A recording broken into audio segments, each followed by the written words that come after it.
Ready start. बीते चंद दिनों के अंदर चौथी बार पेट्रोल डीजल के मूल्यों में वृद्धि यही बताती है कि तेल कंपनियों के लिए उनके दाम स्थिर रखना संभव नहीं रह गया है। पेट्रोल डीजल के साथ गैस के दाम इसीलिए बढ़ रहे हैं क्योंकि अमेरिका ईरान के बीच टकराव के चलते वह होर्मुज समुद्री मार्ग बाधित है, जहां से विश्व के 5वें हिस्से की ऊर्जा आपूर्ति होती है। चूँकि भारत अपनी आवश्यकता का 85% से अधिक ईंधन आयात करता है, इसलिए उसके सामने पेट्रोल डीजल गैस के दाम बढ़ाने के अतिरिक्त और कोई उपाय नहीं। जो मजबूरी भारत के समकक्ष आ खड़ी हुई है वही विश्व के अन्य देशों के सामने भी है। इसकी अनदेखी न की जाए कि भारत ने अन्य देशों की तुलना में कहीं बाद में पेट्रोलियम पदार्थों के दाम बढ़ाए।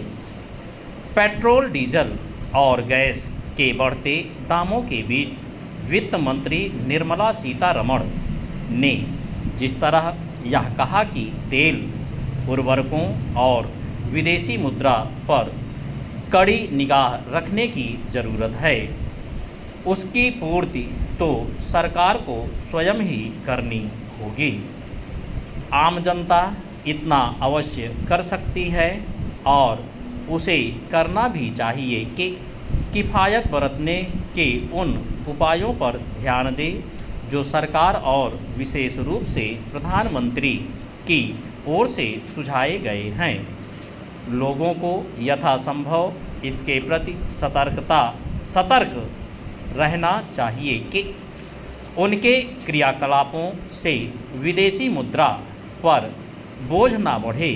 वे इसे अनदेखा नहीं कर सकते कि वित्त मंत्री ने साफ तौर पर कहा कि ईंधन के साथ उर्वरकों की कीमतें अकल्पनीय रूप से बढ़ रही हैं और सोने के दाम भी चुनौती बन गए हैं।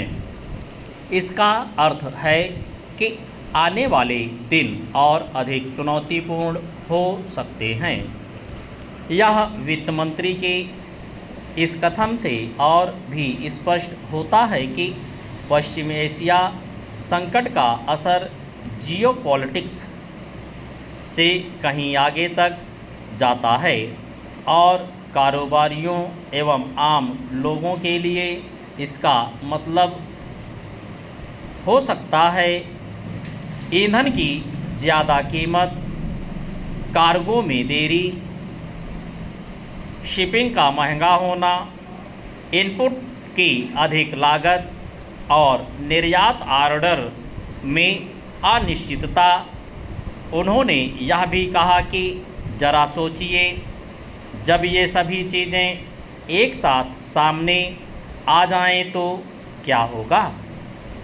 निस्संदेह अच्छा नहीं होगा, लेकिन उनकी इस बात का विपक्षी दलों पर कोई असर नहीं पड़ने वाला कि कुछ लोग डर फैलाने की कोशिश कर रहे हैं और उन्हें ऐसा करने की बजाय लोगों में विश्वास जगाना चाहिए।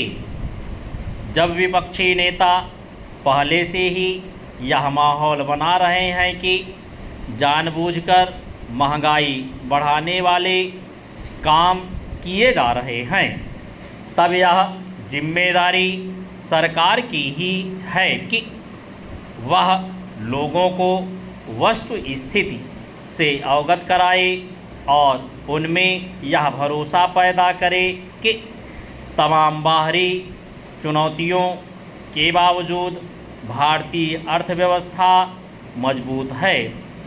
उसके लिए यह भी ज़रूरी है कि चुनौतियों से पार पाने के लिए जो ज़रूरी फैसले लेने हैं उनमें देर ना की जाए।